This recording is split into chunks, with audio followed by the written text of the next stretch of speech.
faithful listeners and or viewers. My name is iChrisPanda, alongside Foxxy Steve for Jump and Play More, and I hate video games. Now, on today's show, we're going to talk about video games and why I hate them all. Oh. Every single one of them, from Pac-Man to Custer's Revenge to Halo to my personal favorite video game to hate the most, Halo 2. Yes, from Halo to Halo 2. It's a very big leap.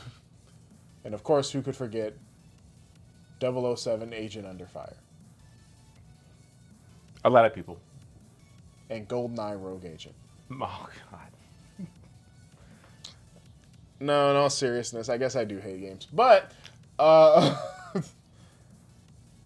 we thank you guys for taking the chance to listen to our podcast or watch our podcast, which you can do on youtube.com/the letter S. No. The letter F, 2 X's, and then the full word play. That's right. SFXX Play. That's who we represent. We made it. We did. And you didn't. No. I just can't with you. We did it. Congratulations. You've won.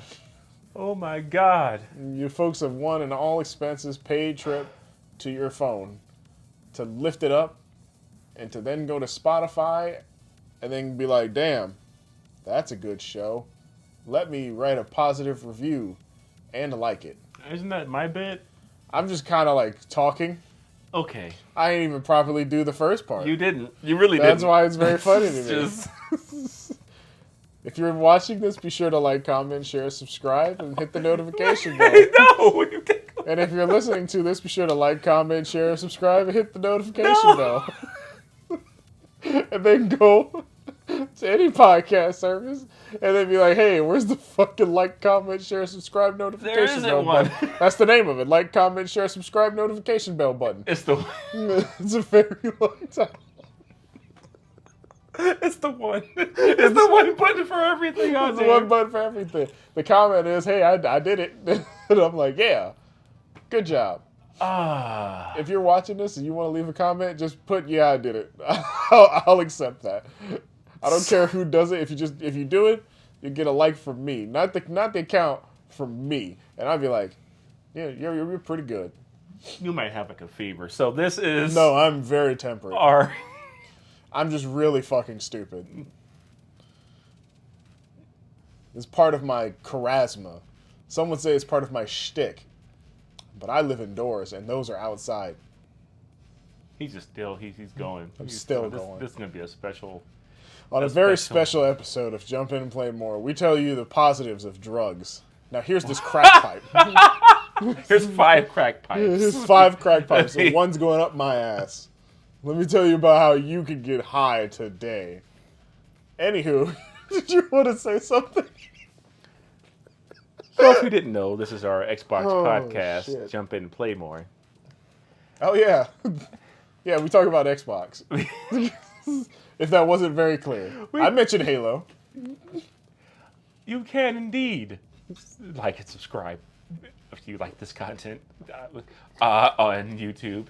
And also, please, if you are listening on all of our podcast services around the globe, the Spotify, the Apple Podcasts, the Google Podcasts, please go ahead and give us 5 stars over there. My God. We got a really big show today. Yeah, so today's show, we're going to just talk about Bungie cords. And how they don't work. And how I am hoping mine gives out on this show right now. Because what's actually happening is the set is elevated 70 feet above the ground over a swimming pool filled with manta rays. And I'm terrified. The Tampa Bay manta ray, the baseball team, is in a pool. Right and half of them can't swim. Right below us. I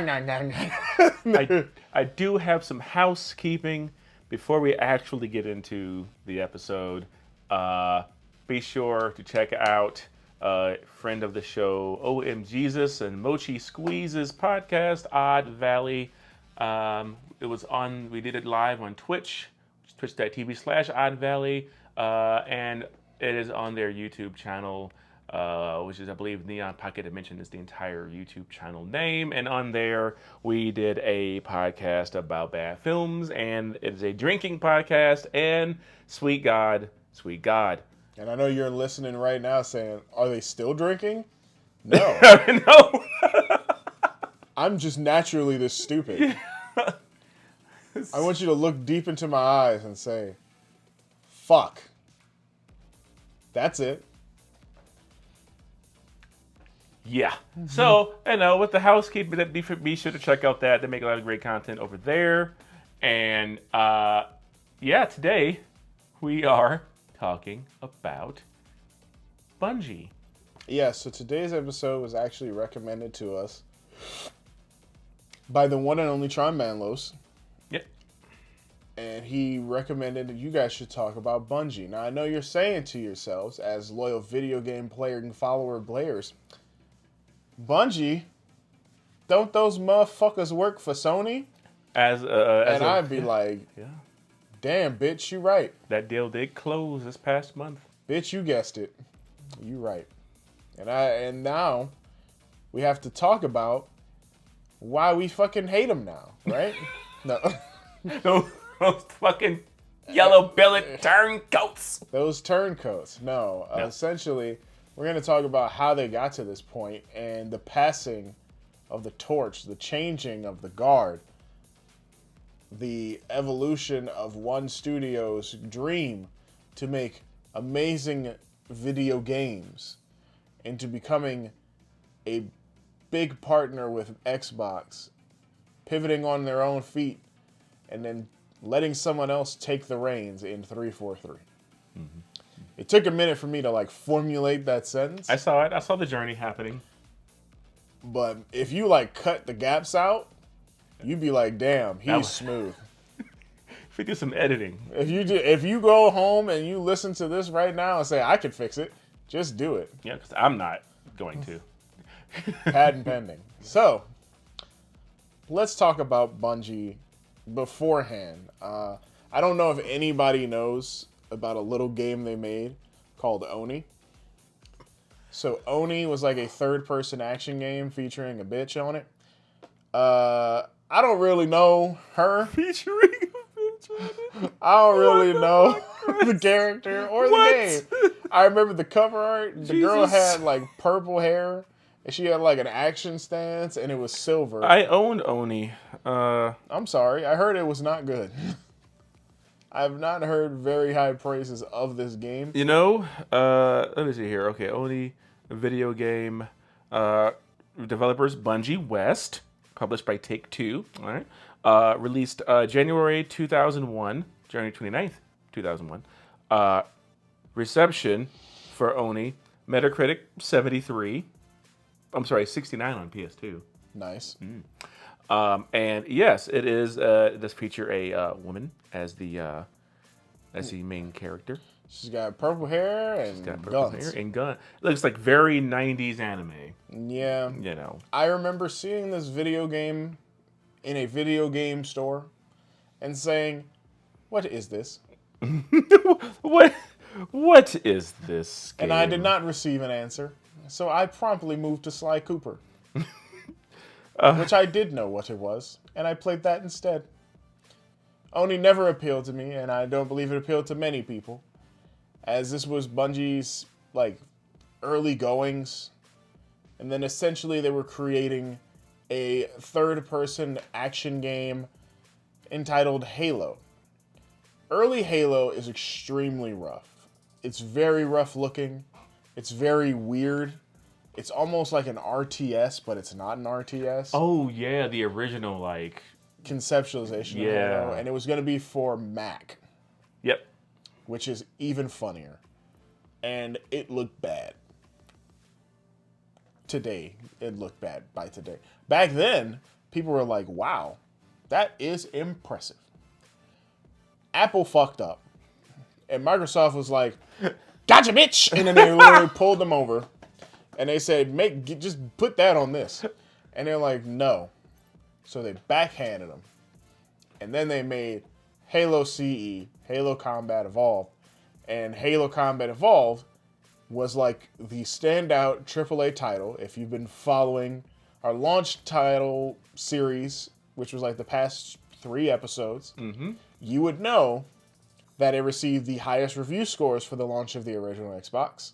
It was the system seller, and it was one of the main talking points of that system and first-person shooter video games for like damn near 7-8 years. Yeah, it was the talk of the town, the bill of the ball.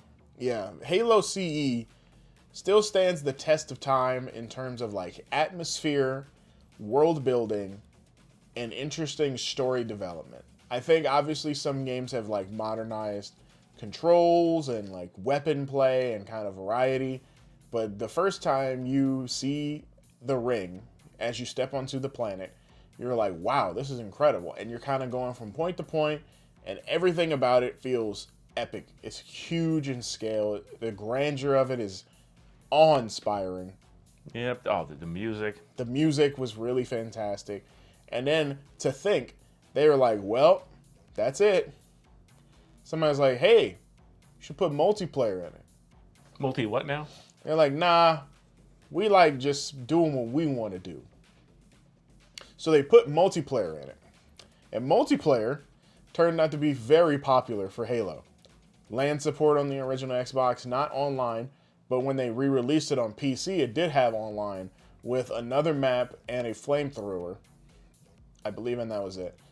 And it took off. People loved Halo. They couldn't stop playing the multiplayer. The co-op was fun. The campaign solo was fun. Everything about Halo was well received. Is there like any point in your memory that you can say, damn, I hated Halo? Halo 1. No. I mean, for me, Halo 1 was less multiplayer and more just playing co-op through the story. I didn't get to multiplayer a lot until Halo 2. But there is nothing about Halo 1 that I was like, oh, I hate it. Well, except for maybe the flip parts. Yeah, a lot of people don't like the flip. The flip part. I don't like the flip parts in any of those games. Yeah. I understand it. Don't mean I gotta like it. So, for me, the multiplayer was something I did get a chance to play. 4-player split screen on our floor 27 or 32-inch TV. I don't remember what size it was back then. So we were making it work. Friends of mine would come over and we'd just be huddled around this TV, taking turns, passing the controller until we go back outside because we were like, get the hell out of our home, you damn stinky kids. And and then they'd run around, rabble, right out the back door. But it was a good time, man. It was a real good time. And then, of course, they came out with another game after that, which was called Halo 2. Never heard of it. Now, Halo 2 had a lot to live up to because Halo 2 was the next big thing. Everybody loved Halo, and they said, what if they could take that and better it? And I'll never forget the first time seeing the demo, the behind closed doors demo, because they didn't, apparently, if you've ever had Halo 2, specifically the Silver Box Collector's Edition at the time, there was a behind-the-scenes DVD that came with it. Oh, yeah. There sure was. And the DVD explained every process of the build up to Halo 2. They were like, yeah, we built CE and we wanted to make it bigger and better, so we had to figure out how to do that. And they were doing this thing, and they were like, E3's approaching, they want a demo. They're like, we don't have a demo. We are on a deadline. So they literally made a portion of the game, a demo portion that is completely unrelated, to just show off what Halo 2 can do. And they demoed it to audiences every once in a while in a behind closed doors room where they show off Halo 2. And everybody's in awe at how amazing it was. You get to see the battle rifle for the first time. You got to see dual wielding for the first time. Oh man, that was crazy. You got to see carjacking. So the dude got ghost jacked.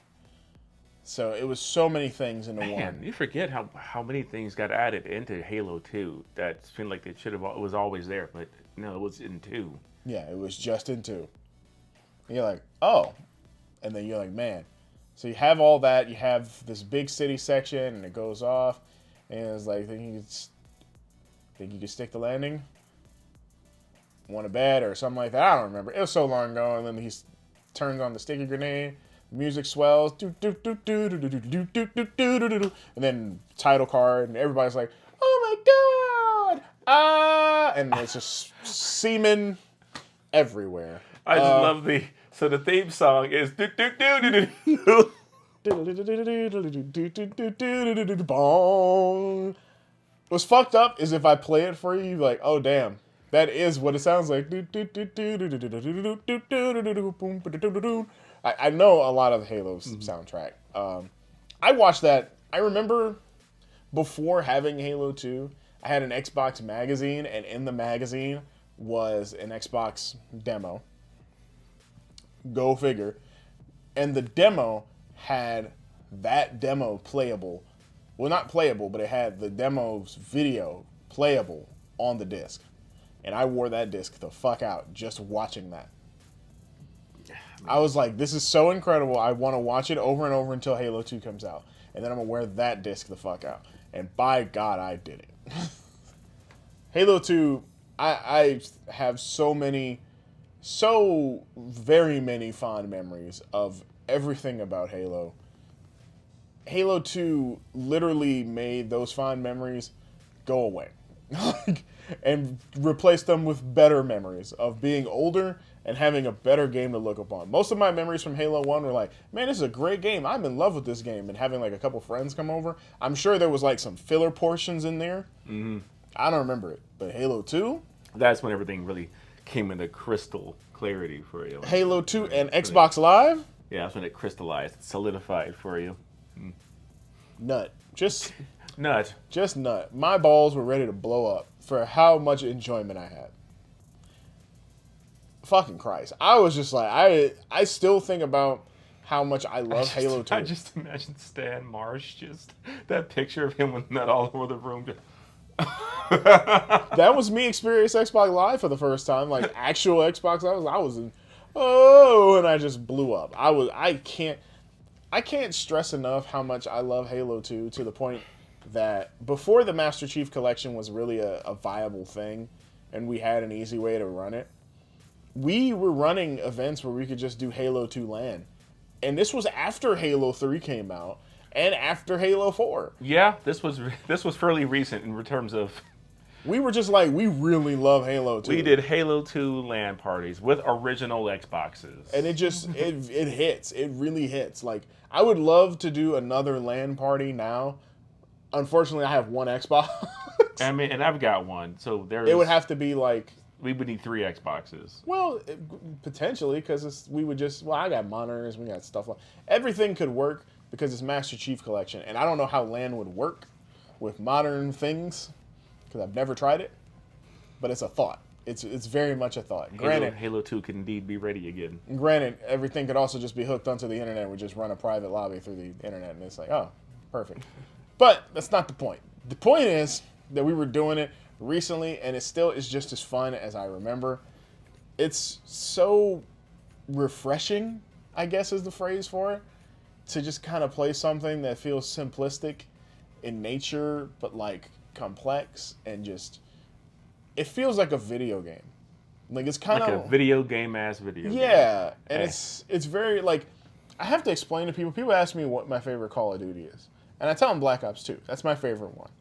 But beforehand, for the longest, it was Modern Warfare 1. Not 2, not 3, not Black Ops 1, not Call of Duty 2 or the other World War II games. It was Modern Warfare 1, and the reason I loved it was good maps, simplicity, and gameplay. Halo 2 is good maps and simplicity in gameplay. Sometimes you don't need to have everything in the kitchen sink in a game to make it memorable and amazing. Yeah. I mean, those maps are iconic. Like, even more so than Halo 3, probably, to a point. Yeah, I think Halo 2 has, like, in widespread, probably the best maps. I think out of all of the maps, I think there's maybe, like, 3 or 4 maps in that game that I absolutely just do not like. And I think 1 or 2 of them are DLC. But, like, just so many amazing maps. Big team maps, fun. I think Big Team is the most fun in Halo 3. But Halo 2, everything about that, from the gunplay, from the way the weapons work, from the way dual wielding works, the movement, the map design, the layout, the glitches were even crazy. It was great. And then... Oh, wow. So many Halo 2 maps. Ascension and Backwash. Beaver Creek. Burial Mounds. Coagulation, I remember a lot. Colossus. Containment. Elongation. Zanzibar. Sanctuary. Like, a lot of these things just pop right back up into memory for me. Just by the name alone, which is good, because sometimes I don't remember the map if you just tell me a name. But with Halo, I can usually remember what it is. Yeah. And Halo 2 it sticks out. And it lasted for so long. I think even, like, close to after the launch of the 360, you could still play it. It was backwards compatible, and people were still hopping on their 360s to play Halo 2 because there wasn't anything like it.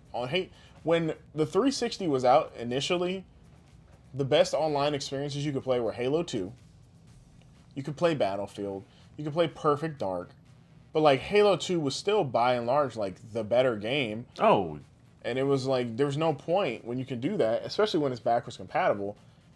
And then eventually they started saying, hey, Halo 3's... Then Gears of War came out. Gears of War came out and the tide started to shift on Xbox, at least, as far as, like, online. Because I'd never forget, I was playing Halo 2 so much, and then Gears came out.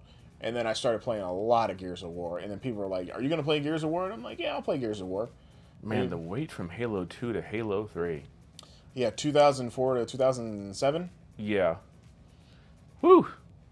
I have a pretty strong memory. Man, that wait. So, yeah. Yeah, it's a 3-year wait. And after Gears came out, people still playing Halo 2. I don't remember when the service for Halo 2 shut down.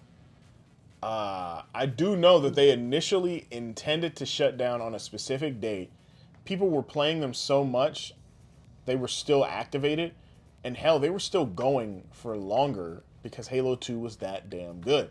Like, it was so phenomenal that the Xbox Live servers shut down, except Halo 2.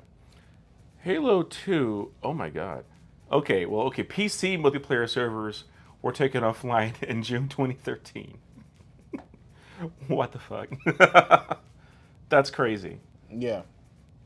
It's incredible. Like, it's kind of surreal when you look back and like, yeah, there's a new one that's out, and it has a lot of, like, very positive attributes to them. But for some reason, people were so infatuated with Halo 2, and I mean for good reason. Like, it's not like the game is bad by any means.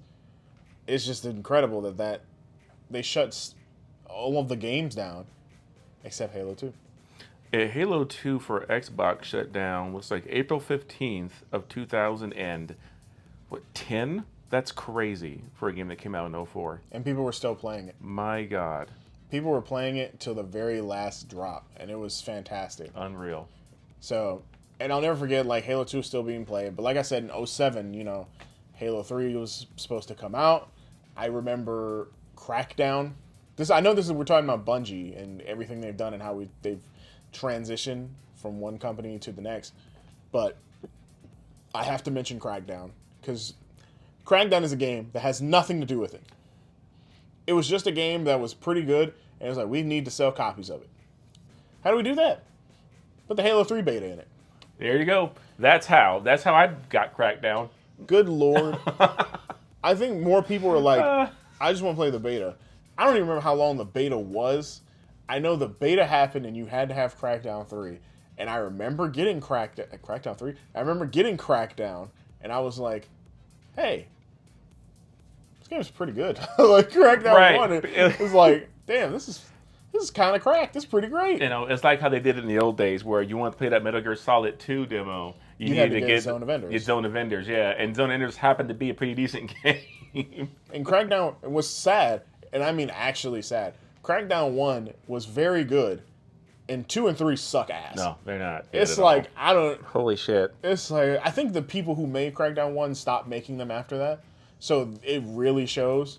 But like, Crackdown 1 was very engaging. It was like, man, this is cool. And Crackdown 2 was so fucking weird with like the infected areas with zombie-ish people or something like that. And then Crackdown 3 is more like Crackdown 1, but it's kind of not It's just great. it's not great. It's more of a mess, especially in terms of how it's laid out, how it runs, and They fixed most of the running problems. I think I could play it now on like a Series X and it performs better. Don't quote me on that. I don't remember. I played it maybe like a year and a half to 2 years ago, and I was like, it's better. I played more of it, and I was like, I'm having fun, but I'm just like doing it to do it, and then I just stopped playing it, and I'm like, I don't care to play it. yeah, because it's just not a very engaging game. Yeah. But But people got Crackdown to play Halo 3. they did. I did. Everybody I know is like, how you playing the beta? Oh I'm in the my beta. God, I'm like, man, I I bought the remember. game. I remember the teaser trailer for Halo 3 coming out. People were just breaking down what it all meant because it was live action with like two kids talking in like a field of grass, and you wanted to know like what kind of backstory that was. Was that like that like Chief? John? Is that Chief? Are they going into like the program and about like how they got them when they were kids and then when the actual like live action thing hit and he puts a little bubble shield around them, people are like, that's a gameplay mechanic now. Yeah, it was so many different things from the finish the fight trailer, where it's just him walking through like a stir of like desert cloud into like, oh, here's like this huge Forerunner architecture like breaking out in front of him, and then it's like, all right, and then there's the date, bong, the pianos. It's very iconic. I get goosebumps every time I hear that damn thing. Then there was like the diorama one. I can't remember the name of the commercial for the diorama one, but the diorama like commercial for Halo 3 was so goddamn good. It was like it showed a war happening and you're like panning through like a still of a war. So you got like the UNSC Marines like in battle with some of the elite, and then you got some brutes, and then you have like it's panning around, and then it gets to like a brute holding up Chief, and then the chief head moves up, and it's like, this is incredible. It's called Believe. Yes, the Believe commercial, fantastic. They knew how to market the fuck out of this game, and by God did it work. Because September 27th, 2007. Halo 3 came out, and I was torn. And I wasn't torn because it was like, oh, this is another great Halo game. No. I love that game. I still love Halo 3. It's fantastic. I spent way too much time playing Halo 3. But it also came out around the same time as COD 4. And when COD 4 hit, people were like, whoa. What? And everything about first-person shooters from Halo was like, Halo is still phenomenal. It's still great. It's still Halo. But this Call of Duty game right here, what they doing over there is fucking unbelievable. And it was amazing. It's kind of crazy how I never even thought at the time that Call of Duty 4 would inform what Halo would turn in, would kind of look like in the future. Yeah, Call of Duty 4 was so I think the reason COD 4 was more popular at the time than Halo 3 wasn't because Halo wasn't popular. Halo was super popular. I think Halo 3 may have sold more than COD 4. I don't remember the numbers. It's not that important. I can look. I know if you want to look it up, by all you go means. ahead. Keep going. But I remember the disconnect between people I were playing with. They were playing COD 4. They were playing Halo 3. They were like, which is better? Some people were like, I like Call of Duty more. And I was like, I don't know. I really like Halo a lot. And it just kept happening back and forth and forth and forward. And I was just like, why is this like this? It was because Halo was a first-person shooting game. It felt very traditional, but very nuanced and clean and refined. Whereas COD 4 felt like it was like, here's a simplistic way to have guns feel, and it's more grounded because you're using real soldiers instead of like Marines and whatnot. The 360 version was the third best-selling game of 07 with 3.04 million units. Behind Halo 3, which showed 4.82 million units. That's why Halo was Halo. And it was like, I remember just the consistent discussion between friends of mine. And I was like, I don't know, I still like playing Halo 3 more. Halo 3 offered so much. At the time, I'm pretty sure I was more of a Halo person. Because Halo and Battlefield had that more open gameplay that I liked versus COD, which was quicker, but it felt a little more like tighter, and you didn't like have vehicles and stuff like that, you know, that you could in Halo and Battlefield. So at the time, that was kind of more my jam. But the more Call of Duty I played, I was like, this game is fucking great. Yeah, I didn't care about the vehicle thing because I knew it was different. The thing about the Call of Duty loop was the kill streaks, the tight gunplay, the progression system. All of that stuff. It was like, wow, it gave you incentive to keep playing because every time you would play it, you would level up, you would get something. It was the, ooh, a piece of candy sort of mentality with how you play. Halo, you were leveling up to better your number, and it wasn't like you were unlocking anything except like armor attachments and whatnot. And that was fine. But Halo 3 really was like fantastic. It really wrapped up the story, quote unquote, and it really finished the fight. And it really made for an amazing package. The campaign with 4-player co-op this time, might I add, was bigger in scale, prettier, so much more in depth with like, this is crazy what you can do. Then you have the online multiplayer, which was just like, wow, this is insane. And might I add, it had theater mode for Halo 3. Oh, yeah. Theater mode allowed you to go back and look at some of your favorite matches and moments and see what happened in the Halo match that you just did. And it was really incredible, especially between like the different amount of modes you could play, from like your basics TDM, capture the flag, oddball, to your Lone Wolves playlist. And it had unranked, had ranked, it had party playlists, to custom lobbies. It really took the Xbox Live mentality that they went with for Halo 2 and refined it. And that was great. Didn't Halo 3 also introduce Forge? Or I'm getting to that. Oh, shit, I'm jumping the gun.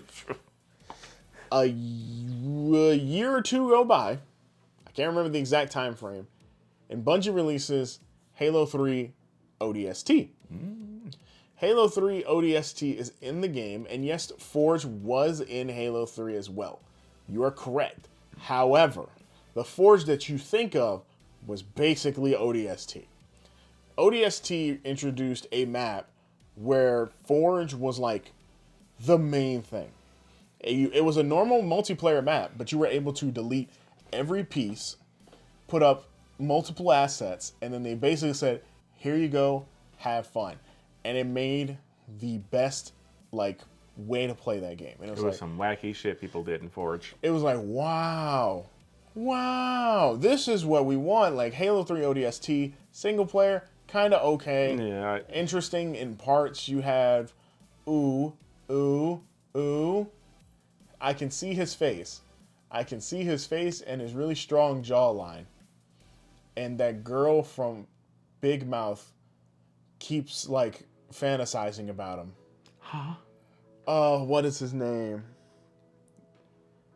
Oh, no. I'm forgetting the guy's name. What, they're in ODST? Yeah, he's an actor.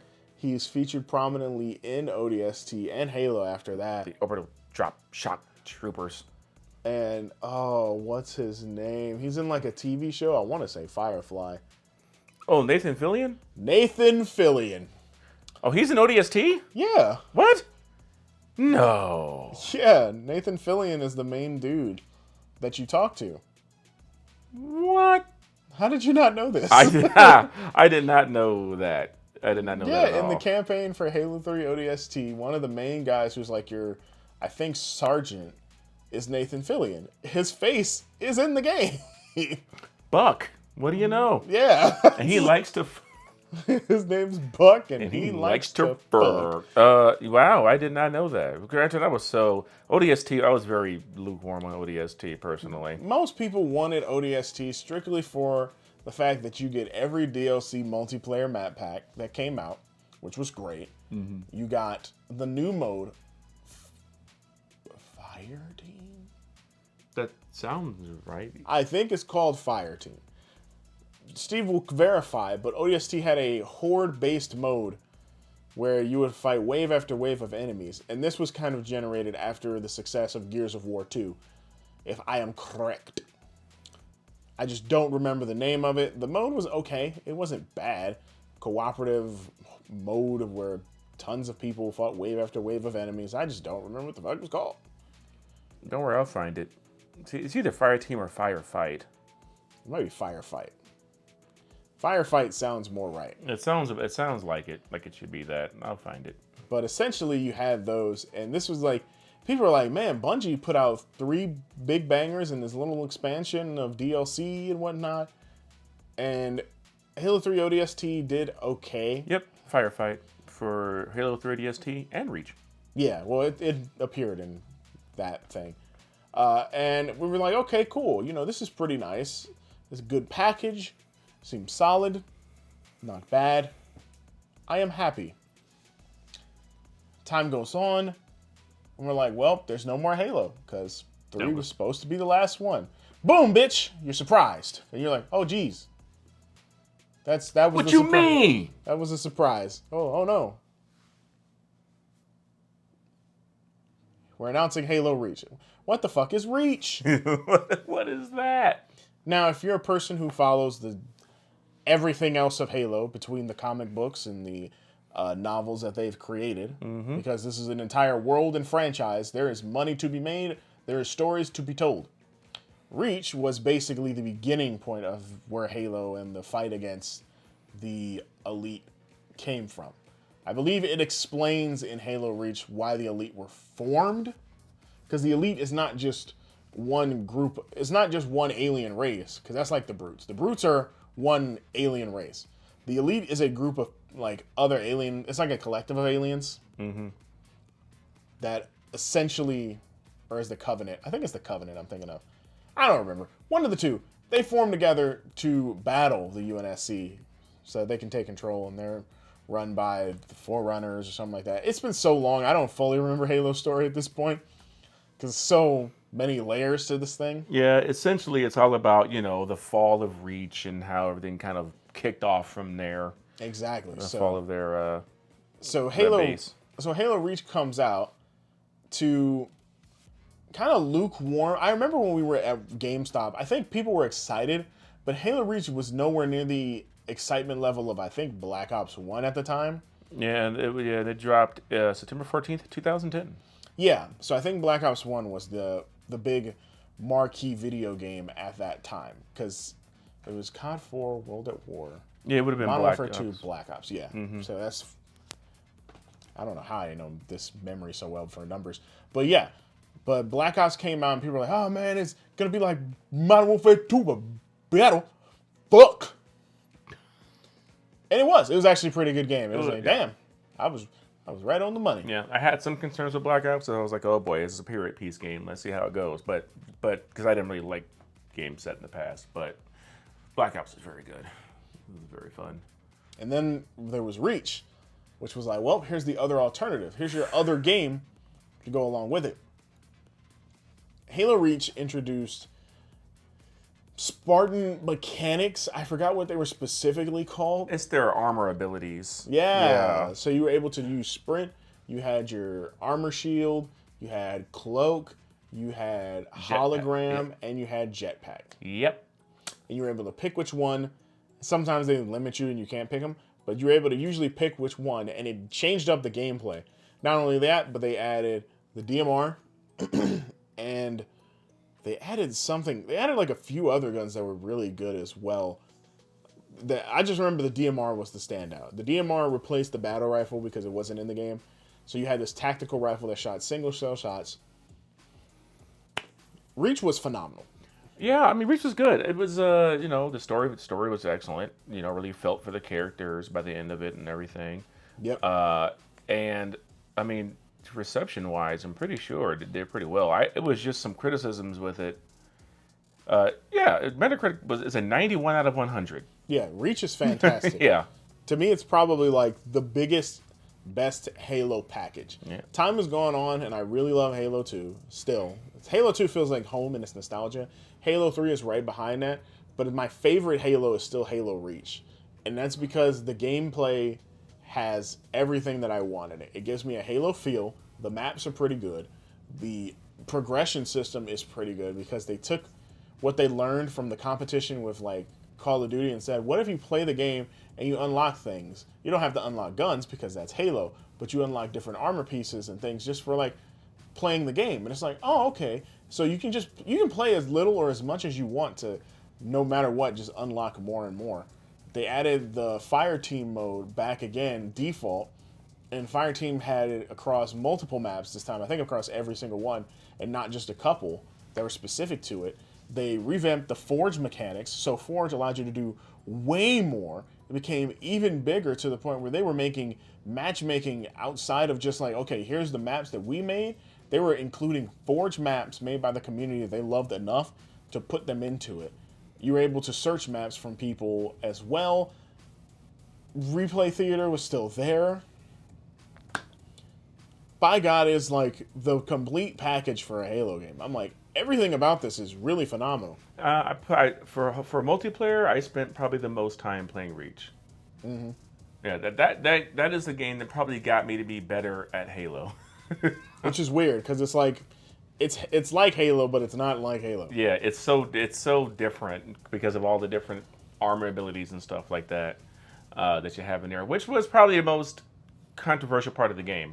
Yeah, armor shield sucked. Jetpacks were kind of crap because they gave you an advantage in terms of mobility, but in a game where there was so much open space, you were just a big flying target. Yeah, pretty much. The only one I used the most was the sprint.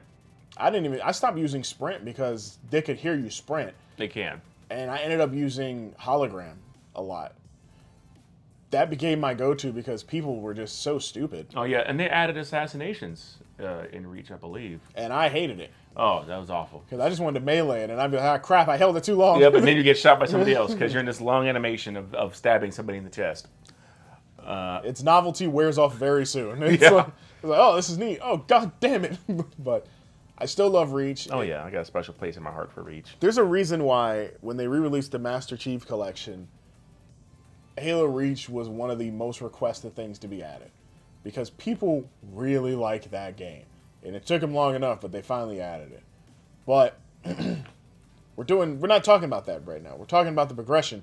And the progression is Bungie quit making Halo. Yeah, that was the last game they made. They did the DLC and they quit making Halo. Yeah, were they ever even owned by Microsoft? They were partnered with Microsoft. I don't think they were owned. That's a very interesting question that I don't think I have the perfect answer for. But I know for a fact that they were in a very deep, committed relationship. I mean, you make an IP for a company that's exclusive to your console, that's selling you millions of units and them millions of units. I'm pretty sure you guys are at least good in bed together at some point. But yeah, Microsoft acquired Bungie in 2000. That's right, and I guess Bungie kind of bought themselves away from Microsoft. Got you. After that point. Because, I mean, I guess it's the creative freedom. Yeah, they became independent. It's the creative freedom that you want. Obviously, you're like, I really wanted to do something different. And obviously, they just wanted to keep making Halo. And if you already plan on not doing any more Halo, what the hell else were you going to do? And, I mean, at the time, Microsoft was not looking for original. They were looking for consistency. And I feel like at the time, if they would have just said, hey, we want you guys to be creative, after Reach, if we can let you guys do anything with us and still just make any original property for Microsoft, we'd be more than happy to pay for it. They may have had something, but I guess they were like, Halo's the safe bet, and we would love it if you make another Halo. And you're probably just upset by it, you know? Yeah, they may have likely stayed if they got to have more creative control. I think Microsoft of today probably would have handled it differently. 100%. But back then that was the cash cow. It was the cash cow, and Halo Reach was the last thing for Halo for the 360. Yep. Or so we thought. So we thought. Because not too long after, a group of fans make a studio known as 343 Studios, which is a nod to Guilty Spark. Yep. 343, a Halo character, and they make Halo 4. I don't remember the date when Halo 4 came out. I can find it. I'm going to take a guess. Because Halo Reach came out in 2011. Mm-hmm. Halo Reach came out in 2010. 2010. Halo 4 came out in 2014. Halo 4 release date was, oh my god, that was much quicker than that. Get the fuck out of here. It was 2012, November 6th. My god. Oh. Yep, the first, oof, yeah, that was the first 343 developed Halo. Well, no wonder things felt so off. It's like, yeah, here, make a Halo game in 2 years. The reception for Halo 4, which isn't bad. I mean, really, overall, look at it. Metacritic, 87. No, I think. Okay, so now that we're here, Now that we can dive into the passing of the torch. we're into 343 years. I don't think Bungie said, "Here you go, 343. You can make it, and we give you all our blessing, and we'll tell you all the secrets to success that we want you to know to make the best Halo experience possible." No, Bungie was like, "We're going to do our own thing. Microsoft got you," and that's basically how it was. But 343 was a group of fans. They're like, "We know Halo. We know what Halo needs to be competitive in the landscape currently, and we know what makes a Halo game a Halo game." Yeah, because at this point, after Halo 3 comes out, Call of Duty is beginning to run roughshod as like the shooter. Call of Duty was the shooter. Even when Reach came out, it was still the shooter. Yeah. And there was no bigger point when I remember Halo 4 coming out, and I think Modern Warfare 3 was like the next thing closest to it. It was Halo Reach. Modern Warfare 3 dropped in 2011. I don't remember at this point. Like, Oh God. it's either Modern Warfare 3 or Black Ops 2. Because I know where I was working at, which is the same time those games came out. But now I just got to remember. And I can tell you that I was excited for Halo 4. I was truly excited because I felt like we were getting an original Halo game that wasn't tied to... 2011. we were getting an original Halo game that wasn't tied to the previous stuff. And I was like, okay. So what do we do from here? I thought the story for Halo 4 was bar none probably the best tale out of almost every Halo. It was only good if... You know what it is? It's the Last Jedi of Halo games. You know how when the first time you watch Last Jedi, it's like, it follows all the good notes of Halo, and yet it's still pretty good? That's basically Halo 4. Because in hindsight, Halo 4 also has to deal with other Halo games. Mm-hmm. Because you're making a story, and you have to continue that story. Halo 4's story was great. It dealt with Cortana becoming a corrupted AI, and Chief having a bond with this AI, because you're not supposed to have a bond with it. But since they're so human-like, he's all alone. Who's the only person he's fucking talking to? Cortana. Mm-hmm. So he feels for the AI, and he has to he has to basically kill the AI off. So if you're having to dismantle and get rid of somebody you've grown attached to, it's a rough thing. And it's really good. It's really compelling narrative. The biggest letdown of the story is that they introduce a new enemy who I can't even remember the name of. Is it not the Forerunner stuff? I couldn't even tell you. I know they were orange. Orange and silver, right? Orange black creatures. I'm pretty sure. And I can't remember what they were. But the big bad of that game was ass. They had such a cool look, and it was bad. Prometheans. The Prometheans. Wow, I was way the The hell. fucking Prometheans. So they added these Promethean weapons. And some of them are neat, and other Promethean weapons kind of suck. But the Prometheans are there, and the biggest problem is that the AI at the end has you fight this big Promethean boss who's kind of there and kind of not there through most of the story, and it just kind of falls flat. You just kind of want to deal with the Chief and Cortana, and it's just flat everywhere else around it. But it's still probably one of the better stories. Now, here is the problem with Halo 4. The multiplayer. Multiplayer is like Call of Duty meets Halo because they made Sprint just... Standard, yeah. They still had some of the little Spartan abilities. They just made Sprint standard. So you could still do hologram. You could still... I think they still had shield. I don't remember. But I remember I was like, okay, I'm kind of digging it. Oh, they had camo. And I think it was either camo or ping. Promethean Vision. Yeah. That's what it was. It was Promethean Vision, and everybody fucking hated it. I didn't think it was that bad because when you do it, you get pinged on the map who does it. So basically, you're letting people know that you're watching them. So I'm like, oh, that's fine. I'm just aware. I have the innate. I had. I'm not gonna say I have it anymore, but I had the innate sense to be aware of my surroundings at all time when it went off.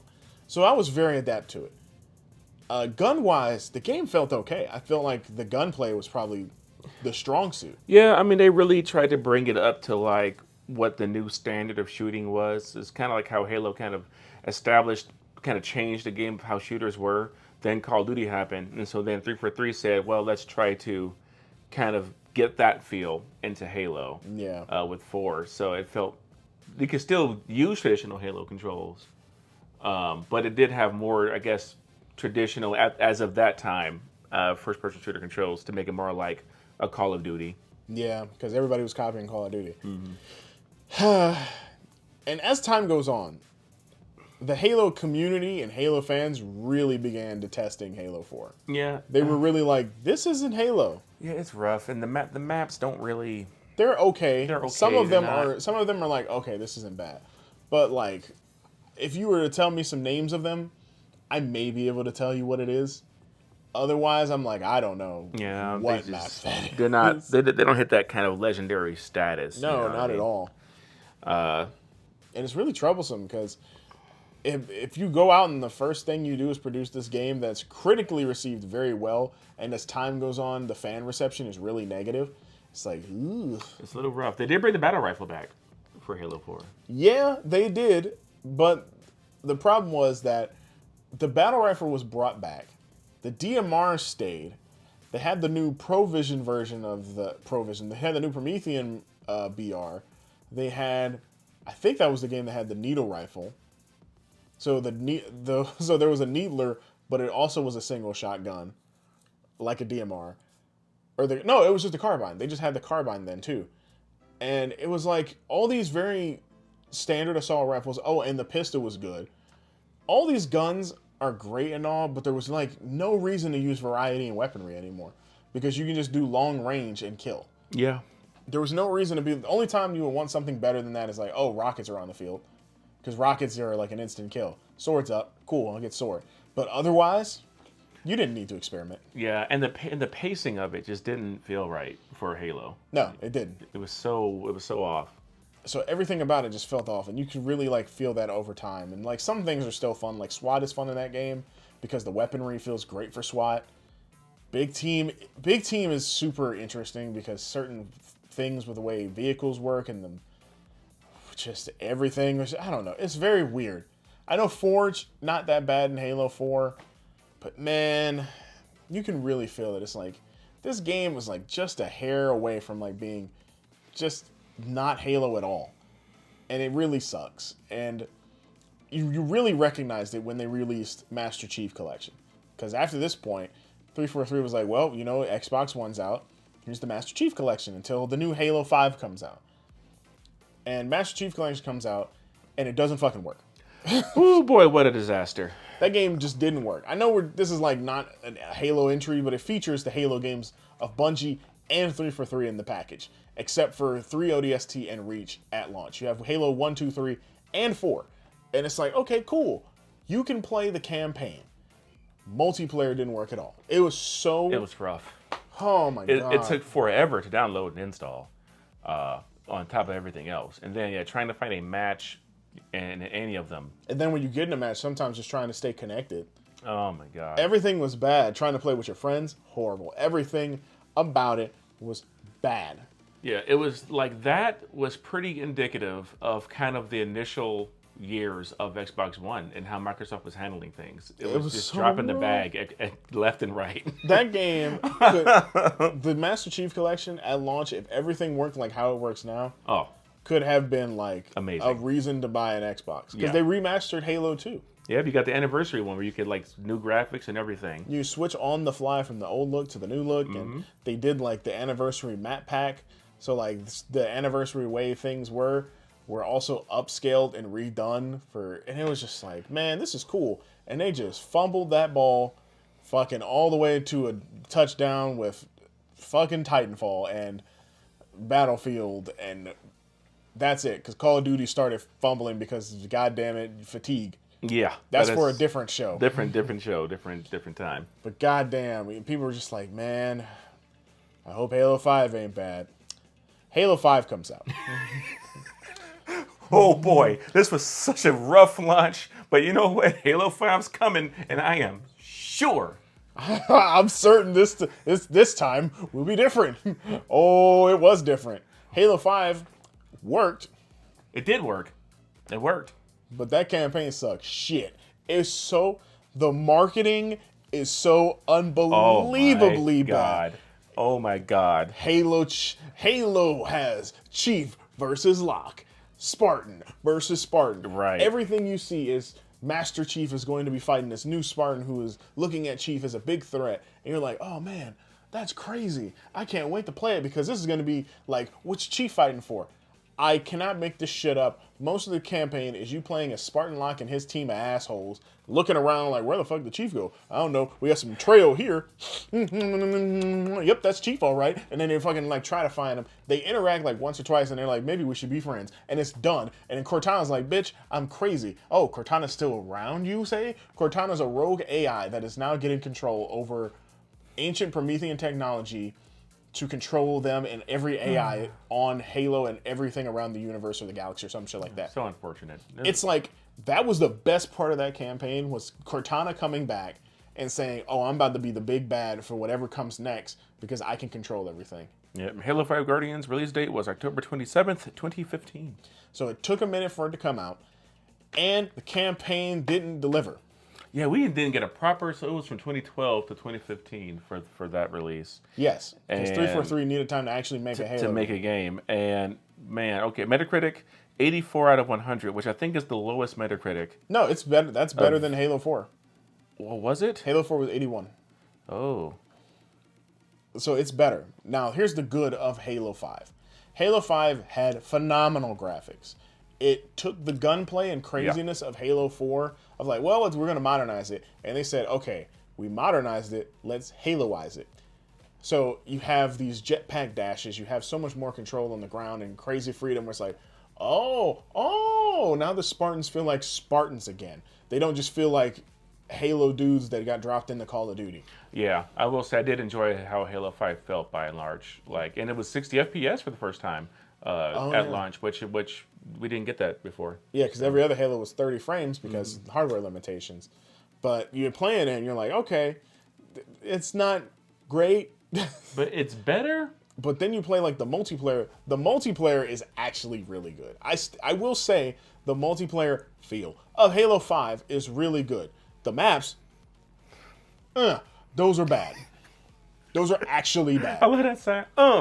I try to remember, is there one map in Halo 5 that I'm like, no. Man, that's the one I want to play? Hell no.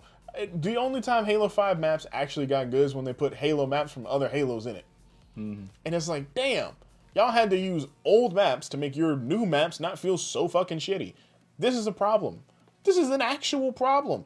Call of Duty does it now too. Yeah. Call of Duty maps are kind of just like, it's not great. But you know how we know it is great? Terminal. It's like, oh, remember Crash? Subbase? Ooh. It's like, they're going to do this shit. I expect to see repeat maps as long as time goes on in any of these franchise shooter games. And that's fine. I completely get it. I understand it. You know, people have a wave of nostalgia. They want to play it. And, you know, they grow tired of the same maps over and over. But so if you bring something that's like familiar, they're probably going to gravitate to it and like it. And Halo 5 was great gun-wise, had a great esports presence. It's just like some of the maps were not great, but they did introduce, what is the name of that mode? It's a mode where it's like PvP, but it's like PvE. Oh, fuck. Oh, I know what you're talking about. Shit. I gotta look it up. I can't remember. That mode is actually kind of interesting, right? Yes. I think Adam Cole or Chugs, that's his favorite mode in Halo 5. He said he loved Halo 5, and that's what he spent the most time playing before Infinite came out. And I understand why, because it's a great mode. It really is. It gives you the feeling of going to fight enemy AI with your teammates to level up your base and potentially get stronger and stronger. Let's see here. Arena. No, it's not Arena. Arena, I do need to mention Arena. Arena was a Halo first where it was essentially take like Counter-Strike and put it in Halo, but like very digital, like digitized Halo effects. So it's like, oh, okay, this makes sense. And they really focus on like the pistol, because the pistol was really good in Halo 5. Halo 5 PvE. Wait, not Warzone. Warzone is Call of Duty. Warzone Firefight. No. I'm gonna find it. It actually says Warzone Firefight on here. That sounds right and wrong at the same time. Hold on, because you know what? Halo 5 is such an interesting thing that I'm curious to look it up. I'll do it, damn it. Halo 5. Oh my god. Halo 5 multiplayer modes. Warzone Assault. Maybe it is called Warzone, and I just don't remember because it's been so long. I mean, it would have predated Warzone by many years, so... Oh, I left it in the front. Well, I'm going to find it. Play with friends and compete against rivals in 3 massive multiplayer modes to the Halo franchise: Warzone, Warzone Assault, and Warzone Firefight. Warzone is a massive scale multiplayer mode that supports 24-player battles with both friendly and enemy AI constantly dropping into the mix. Yeah. That would be it. So Warzone was the mode that was really cool. Now, I wasn't about to launch Halo 5 on my phone. Gotta love cloud gaming, baby. So Warzone was cool, and it was pretty nifty. Yeah, I thought it was interesting. But Halo 5 had to join the club of the damned. Microtransaction City. Rec pack. Oh my god, yeah. Oh, sweet lord. This game was atrocious with rec packs. It was so bad. I can't even get into where I'll close that. So rec packs were like little downloadable pieces that you could get for your Warzone experience that you would like pay money for, and you could get like certain access to weapons early for your thing, cosmetics, unlocks for certain weapons, because I think Black Ops 4 or 3 or both also did this.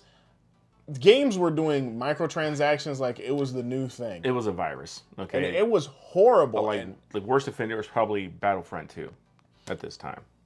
No, Battlefront 2 didn't happen around this time. It was a little bit after. That was a little bit after. But it was all in the same vein. It was leading up to it, yeah. It was all bad. It was not the way to do it. And microtransactions are good if your game is free to play. That's the way microtransactions can be held. Yeah, this was a time where people did not know how to make this into a gameplay mechanic and it'd be actually good. Yeah, they could have done rec packs and been like, yeah, you still got rec packs when you played, but they made it whereas you paid for this $60 game. Then you occasionally get rec packs every time you level up, which took a little bit longer. You probably, to get one level up in any Halo mode was like maybe 2-3 games, maybe 5 to 10 depending. And you may get like a rec pack, or you may get enough points to buy a rec pack because you get certain in-game currencies to buy a requisitions pack, which can get you 1 or 3 items, I think it was, to 5 or 25 or 50, depending. Now, were these all cosmetics, or was this? No. Yeah. At first, it was like, oh yeah, you get to unlock a BR for when you're playing. Oh, that's fine. You get to unlock a ghost. Okay. You get to unlock this color camo. Oh, okay. And you get to set it so whenever you want to do things, you get this certain like emblem color. That's fine. That means I don't care. Time goes on. DLC gets added. They start adding new weapon skins. Certain weapons have certain attributes to them that affect them. And if you don't have a requisition card, you have to get a pack to hopefully get that card so you can use it when playing Warzone so that it'll make a difference. Because once you use it, you lose it. So if you don't ever use them, you just keep them. But you want to play with them because if you don't, then you're not going to be able to see what this stuff is because it's only accessible in this fucking Warzone mode. That's unfortunate. Everything about that was just turned fucking down in the player experience. And it really put like 343 into this perspective of like, I fucking hate 343. I actually hated 343 after that game. I already disliked them from Halo 4. And then Halo 5 came out, and I kept trying to make that game work. I was like, I like the multiplayer. I got this brand new spanking Elite controller, and being able to boost everywhere feels great on it. I think it moves great. The shooting feels fine. It's interesting. It's Halo. It's new, and I like it. But I fucking hate it. Yeah, like when they started busting out rec packs and all that kind of stuff, I was out. Like it left a bad taste in my mouth. It left a bad taste in everybody's mouth because it's just like, why are you doing this? Yeah, like this is not what a premier franchise on a console has to do. And might I add that this is not the only offender in Microsoft's esteemed category of games to do this. No. Gears of War 5 does it as well. Yeah, same. Yeah, that makes sense. And I fucking hate it. They do it for, I think it's just cosmetic-based stuff. I may be wrong, but they still require you to buy like cards and stuff. And it's like, I don't like, stop this shit. And Gears of War 5 was like very tail end Xbox One life cycle. So it's like, god damn. But it's, if a developer's doing this and Microsoft as one of the lead people come in, like Phil Spencer's like, yeah, I came here to check out this. And they show off everything. They show off, yeah, we're going to make extra income with these microtransactions for these games. And it's like, what is it? It's purely cosmetic. Okay. If it stays purely cosmetic, sure, nobody cares. That's perfectly fine. But the moment you start having it where gameplay changes can happen, it really makes it bad. Yeah, then it's pay to win, and that's not fun, especially for a game you're already paying for. Yeah, it's really bad. And Halo was already in such rough troubles. 343 was looking so bad. Bungie at the time actually made Destiny 1, and Destiny wasn't doing great either. Not initially, no. It was well received, but then it was kind of rough. And then I think the Forgotten King, I don't remember. Yeah, Forgotten King comes out and really... It starts like, oh, this is the vision of what you want. Thankfully, Destiny 2 was kind of like taking the same idea, which is really unfortunate because Destiny 1 exists, and they thought it was going to be the MMO shooter type. It was going to last forever, and then you make a sequel. And that didn't fully do what it did, but it's like, at least it's doing what it's doing now. Yeah, they were going to take Destiny 2 the distance, basically. But that's Bungie's story, and Bungie's on Sony, so fuck them. We're back to 343, who did not make another game except, and I don't know if 343 did this, but I have to bring this up. After Halo 5 comes Halo Wars 2. Oh, yeah, I forgot about Halo Wars 2. Because Halo Wars was an RTS game that was made for the 360 era, and I don't remember when that came out, but Halo Wars comes out, and people are like, oh, it's actually not bad. It was a pretty well-received RTS game that worked on controller, and people liked it. And I don't even remember the story, but it wasn't anything, like, groundbreaking. The only reason I have to bring up Halo Wars 2 is because remember how I was explaining the story? It was 343 and Creative Assembly. Remember how I was explaining the story for Cortana becoming corrupted and trying to control everything? Mm-hmm. So Halo Wars 2 happens, and apparently that's the ongoing narrative game. You ever wonder why when you see all these trailers for Halo Infinite, and it's like, there's this big brute dude, and I don't know who the fuck... yeah, he's from Halo Wars 2. Yeah. I didn't play Halo Wars 2. Yeah, he's the Banished, right? Yeah. Yeah, I didn't play Halo Wars 2 either. There was no indication that, yeah, this game continues the story. They just put it out and said, Halo people like Halo. It's got Halo in it. They'll play it. I was like, no, I don't like RTS games. I don't play them shits. Why the fuck would you think I'd do this? Yeah, I will say, I thought that we may have saw the end of Halo after Halo 5. Just fucking Christ. Like, I did not, for a while, I was like, is Halo done? Like, it was supposed to be another trilogy, but I'm like, are they going to actually try and do this thing after the reception 5 got? And 343 is so fucking dumb. Like, I am thankful of where they're at now, but this company is so fucking stupid. I stand by this. There's no reason you should have made Halo Wars 2 a direct sequel to Halo 5 Guardians without putting out some marketing campaign to say the sequel to Halo 5 Guardians. It's like that weird stuff that happens with Kingdom Hearts where you got to play like the game that came out on the phones, and that was actually the direct sequel. You need to have context for the next console game. No. I can't stand it. Because if you don't tell anybody, nobody knows. And then when I played Halo Infinite for the first time last year, I was like, cool. I have no idea what's going on. But Halo Infinite comes out last year. It does. Multiplayer first. And people were like, oh my. Halo might be back. This is where the story can get good again. Halo might be back. 343 took all of the negative, all of the bad, and in the time span while making Halo Infinite, they were updating Master Chief Collection because they were like, we feel really bad because we put out this game of like collection that people love, and it just did not do well, so we want to fix it. And they fucking fixed it. And they added in ODST. And people were like, oh, thank God, can you add Reach? And then they added in Reach. And people were like, oh my God. And they said, and we're putting it on PC with crossplay. And people were like, holy fuck. And it's like, this is good graces. Halo Infinite is supposed to be released for the new Xbox system, but they're like, we can't make deadline because Craig exists. And if you don't know what Craig is, just go look it up. It's fine. I don't want to explain it. It's just an ugly brute. There's memes. You'll figure it out. Oh, yeah, from the first trailer. He's actually still in Halo Infinite, which is funny, but he's like in a memoriam. It says like in memoriam to Craig or something like that. It's so many Easter eggs in this goddamn game. It's very funny. But Halo Infinite is doing rough. They delayed it a year, right? And then the people are like, huh, I heard there's a rumor that they're going to just sneak release the new, multiplayer for Halo Infinite on November 7th, because John 117. It's Halo Day. They did. Yeah, it was also the anniversary for the Xbox. Which is very funny. They were like, hey, man, anniversary, new Halo, get to play it, and all your stuff transfers over. Now, Halo Infinite's multiplayer is out, free to play, cross-play, available through Steam, available through Xbox and the Microsoft Store, and people are having an actual blast with this game. It was so fun.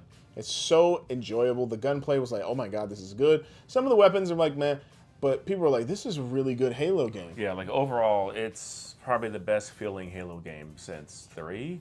Yeah, well, since Reach. Since Reach. It's so good. Like the way the pacing of it, like it's the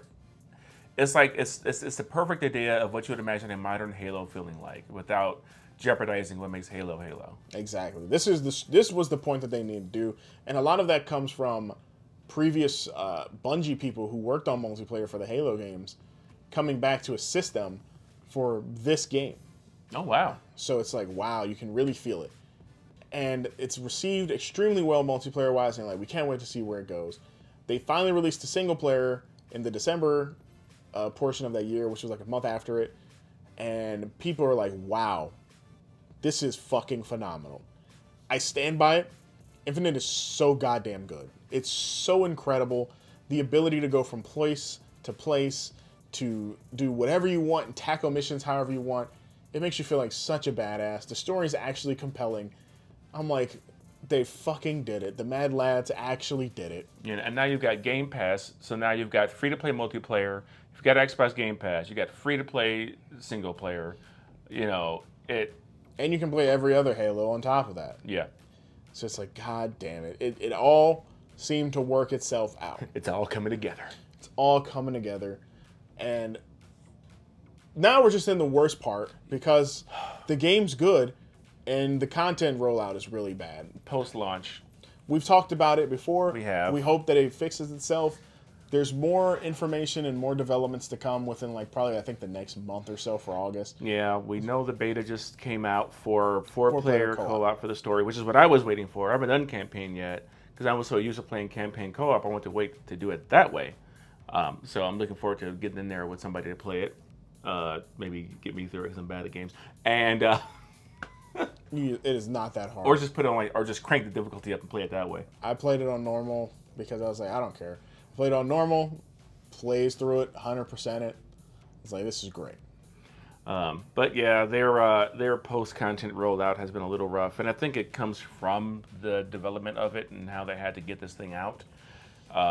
So they couldn't really focus as much on how they handled the post-launch content. So hopefully after this year, going into next year, they can really, now the game's out, like it's out, it's ready to go. They can just full steam ahead, focus on supporting this thing. Yeah, and it's fine. Bungie's doing their thing with Destiny. Like I said, they're with Sony now. Yeah, they got speed. Godspeed. They decided to be acquired by Sony to assist Sony with whatever online stuff Sony wants to do, because they don't currently have any live service games. So that's what Bungie does best at this point. I guess beat to them on that one. Yeah. The moral of the story and everything that we've gone over is that development studios change over time. People come in, people go, faces stay, policies change. Nothing actually stays the same. Old Bungie is completely different from current Bungie. I'm sure a lot of those people who are working on Halo 1 probably don't work at Bungie right now. Think about it. I mean, this is 2022. Yeah, that's a long time. That's like 20 plus years of making first-person shooters. And while I'm pretty sure they love their job, they may have just not be doing it anymore. And that's perfectly fine. You know, Destiny is what it is. Yeah. Halo is what it is now. Yeah, I mean, hey, who's to say that people who are dropping the bag so much at 343 then are at 343 now? Exactly. It's the same philosophy. And, my big question from it all is, in terms of the torch being passed from Bungie to 343 when it comes to Halo, at this point in 2022, has it been a success at this point? No. Why are you even asking that question? One game does not equal a success. Oh, thank God they made Halo Infinite. It washes away all their sins. I was ready for such a fast response. No.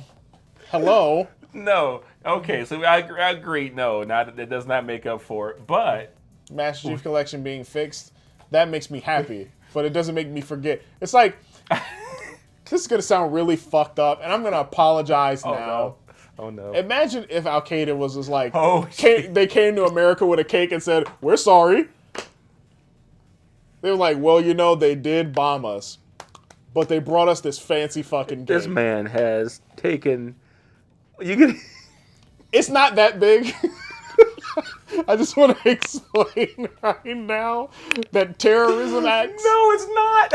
and being reprimanded with a fucking birthday cake is not the same to video games. They're terrible, but my sentiment is 9/11, never forget, right?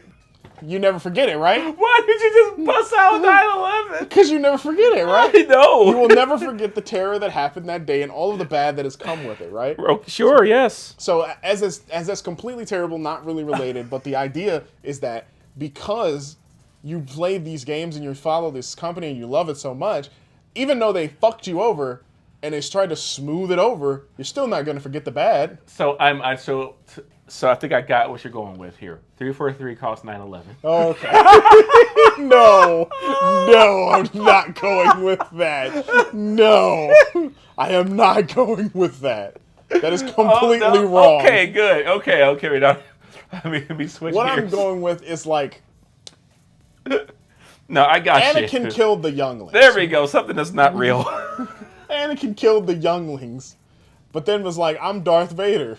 And then everybody's dead, and he's blowing up planets and Alderaan and all this shit. And then Luke's like, well, you are my dad. Oh, fuck you, Palpatine. So I still love you. First off, that's wrong. Luke don't know him enough to be like, oh, thank God. If Luke got like live footage from that day, he'd probably be like, fuck you, Dad. You going down there too. He murdered children. Like, you don't forget that. You know who didn't forget it? Obi-Wan. But guess what happened? He did, because you move on. Things change. So you have to look at it from a different perspective. So as I look at it from a different perspective, yes, they are correcting their wrongs. But I didn't forget about their mistakes. Which is probably, I'm sure they didn't either, which is why Halo Infinite turned out as good as it did. Because they took what they dropped the ball on so much and have worked with it to now and then improve. And of course with Phil Spencer at the helm. Well, yeah, because Phil cares. Phil cares about the gamer experience, not just the Halo experience. He cares about everybody. Like, I wouldn't be surprised if Phil probably heard the negative receptions from the last 2 Gears games, which have been like decent to like bad in certain regards, and some Gears players really love them, to be like, if we're going to keep this franchise around to do one last entry, this one has to blow it out of the water. You can't do this again. Coalition, fix your shit. Yeah. So it's like, it's not just one property. This is like a thing that has to continue. And I truly believe that 343 is now in their bag and can fix it, but they are actually in assistance. They're in desperate need of assistance. Because right now their content rollout is hindering them. And I know the pandemic, I understand, the way the game was made, deadlines, all these things lead up to a rough launch and rollout for your multiplayer components assets. Mm-hmm. But god damn it, Phil needs to go in there and be like, we're going to get you some help. Because you motherfuckers need some help. You are drowning, and you motherfuckers need some floaties. So yeah, it's a little rough. But like I said, I'm optimistic for the future of it, since now they've got a good baseline. Exactly. So I'm excited. I'm once again excited to see what 343 does, and I'm looking forward to where Halo goes in the future. Exactly. So, and I think that's where we'll wrap up the tale. Let us digest everything we've talked about by wrapping up the show with, of course, starting with our Game Pass pick of the weeks. Pick of the week. Pick of the week. So my pick of the week is a short little ditty. Short little ditty that is not going to be anywhere near as foul and disgusting as the things I just mentioned. And if I offended you, I apologize right now. Because I'm sure somebody's going to be like, that motherfucker! And I'm like, no. You got to keep listening to understand the point I'm making. Don't worry, I'll clip out that whole part and just put it up without context for you. You're going to edit it and it's going to make it seem like cake, there, bad, good. Yeah, it's going to sound really bad. It's okay, we're moving past it. We're pushing through. My Game Pass pick of the week is a treat. It actually is a real delight. I was happy to play it. I beat it in less than 3 hours. It was a journey. Not a difficult game by any stretch of the imagination, which is weird because it gives you difficulty levels, but even the achievements don't require you to play on anything except normal, so why would you? And it's not hard. There isn't like any big challenge except for jumping. It's The Artful Escape. The Artful Escape came out, and people were giving it such good high praises, and I was just like, I don't know what this is. And then I kept seeing it, I was like, this is real pretty, but I don't know what it is, and I kind of want to know, and I kept seeing like guitars, and I'm like, you know what, fuck it, I want to play it. So I finally get the chance to play it, and I was hooked. I was like, wow, this is so interesting. It's a space rock opera symphony platformer, and I really cannot stress that I don't know how to explain this game other than that, because it's weird. But it's short, sweet, and you'll be engaged the entire time you play it, and I highly recommend you do so. Cool. I do plan on playing it. And my Game Pass pick of the week is Elden Ring, because I just beat it. That's not on Game Pass!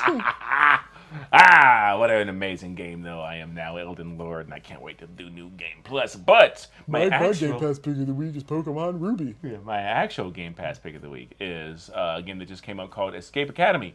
I did 2 of the escape rooms in it so far, the initial one and then I guess the first proper one. And I wasn't sure if I was going to like it or not because I don't know how much of a smart boy I am, but I really enjoyed it. It's nice. It's really good when you figure things out and put the pieces together of stuff. I'm taking pictures of clues and stuff so I can have it to call back to, get the next thing. And then it gives you like a score at the end of how quickly you solved it and how fast you solved each bit of it, which is cool. And I'm excited. I'm looking forward to playing through the rest of it. You can do it by yourself. You can do a local multiplayer, online multiplayer as well if you want to do it with your friends. So just like an actual escape room. So yeah, I'm into it. I like it a lot. Man, I haven't done an escape room in years. Yeah, it's very fun. It's a very fun experience. So we're gonna have to take you to one and be like, all right, Steve, you just sit there and don't fart. I'm gonna just run through the walls. That's how you get out. I figured it out, guys. Boom! Like, hey, does that count? No. Oh. Just puts up man's shape hole. Bye. All right. So with that, we will finally close out the show with everybody's favorite segment. Okay, I'll see you guys later. Guess that character. So Foxxy Steve, I know last week you were actually very close. I don't remember what it was because my memory is that of an otter. But it was some fighting game character. Yeah, it was Ivy. It was Ivy. Yeah, you thought of Nina. Titty grandma. You were extremely close, but you were just in the wrong game. It was like, God damn it. I was rooting for you. I was like, he's almost got it, damn it. He's almost did it. So this one, I think, is going to be a little bit of a challenge. You know who it is. I'm letting you know that right now, and I think you got it. Are you ready? I'm ready. Here we go. Is this from a fighting game franchise? No. Okay, thank God. Is this an Xbox exclusive franchise? Nope. Okay. Is this character a female? Nope. Male character? Yes. Human? Yes. Is this a platformer? Nope. Okay. Is it a shooter? No. Okay. RPG? Nope. Oh. Let's see here. Let me narrow down. Is it exclusive to any platform? Nope. Okay. Is it an ongoing franchise? Nope. Oh boy. Did it stop on the PS2 era? Yes. Okay. Is it a third-person action game? Nope. Okay. Do they wear a hat? Yes. They wear a hat. Is this a beat 'em up? Nope. Oh boy. Jesus Christ. Damn it, man. Okay. I feel bad because I know you're not going to get it. I don't think you got in the clue line to get close enough to what it was. But All I know is that it's a male character that wears a hat, and they were in the PS2, GameCube, Xbox era, and there hasn't been a game since. Yep. I have no idea what genre this is. Yeah, you didn't name them all, so I'm just like, shit. Not a first-person shooter, not a platformer, not a RPG, not a beat 'em up, not a fighting game.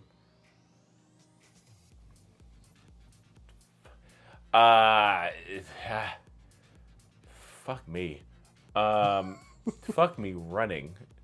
Kung Lao from the Mortal Kombat Bugs game, Shaolin Bugs. That's a beat 'em up. Fuck it is. I don't know what it is. What No, is it? it's not. It's BD Joe from Crazy Taxi. Oh, fuck me. I'm not gonna.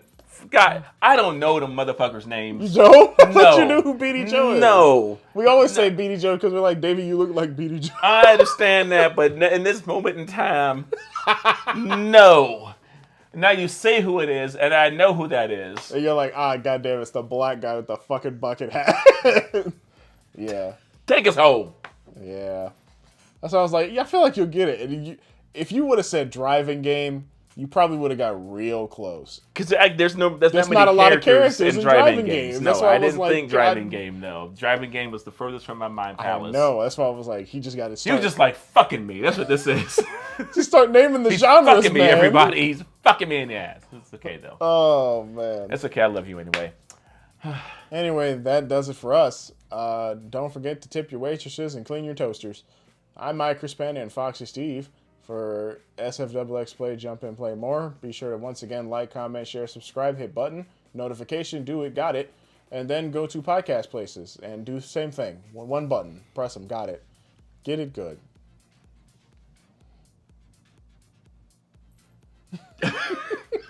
What was that?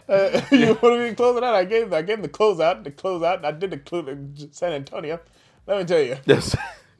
The big San Antonio women. Some churros. Shout out to those big San Antonio women. The big San Antonio churros. In them churros. Yes, podcast services around the go. Please, pretty please look us up on Spotify, Apple Podcasts, Google Podcasts, and give us all the love. So one day I can stop working. This is work. My normal job. Okay. So, well, thank you, and we'll catch you next time on Jump and Play More, where we're going to be talking about the downfall of SpaghettiOs and how the Roman Empire used them to conquer Great Britain. Bye, everybody.